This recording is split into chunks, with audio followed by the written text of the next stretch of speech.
मित्रांनो, जे गुंड लोक आहेत त्या गुंडांच्याही बद्दलचा बंदोबस्त त्याच्या संदर्भामध्ये त्यांना किंवा कुठलाही निधी असेल तर तो निधी देण्याच्या करता एकनाथराव शिंदे, देवेंद्रजी, मी, राधाकृष्ण विखे पाटील आम्ही सगळेजण त्या बाबतीमध्ये तुम्हाला मदत करू।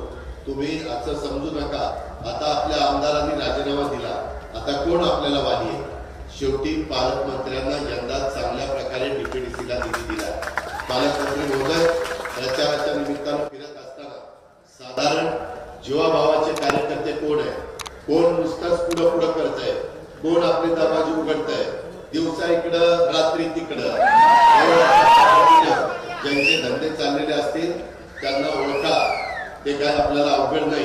परंतु जे दिवसाही आपलं काम करतायत, रात्री पण कमळाचंच काम करतायत आणि सुजयला निवडून आणण्याच्या करता जीवाचं रान करतायत, अशा लोकांना ताकद देण्याच्या करता आमची महायुती ही निश्चितपणे तुम्हाला मदत करेल।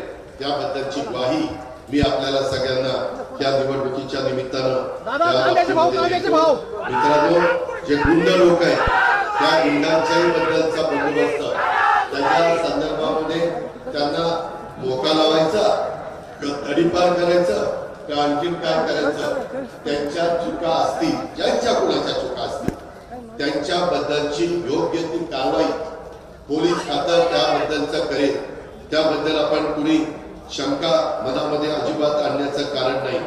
बाबांनो, याच्यामध्ये जी काही फसवाफसवी चालली आणि वेगवेगळ्या पद्धतीनं महसूल विभागाच्या मार्फत ऑनलाईन वाळू देखील तुम्हाला देण्याच्या करता इथं अवैध वाळूच्यामुळं गाव पातळीवर गुंडगिरी वाढलेली आहे, हे पण आपल्याला माहिती आहे। वाळूचा साठा करून तोंडाला येईल ती किंमत त्या ठिकाणी बांधकाम व्यावसायिकाला द्यावी लागते।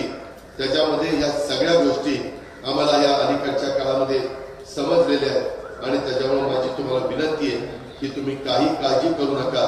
तुमचे विकासाचे प्रश्न सोडवण्याच्या करता, तुमच्या अडीअडचणीमधनं मार्ग काढण्याच्या करता आचारसंहिता संपल्यानंतर आपण एकत्र एक बैठक घेऊ।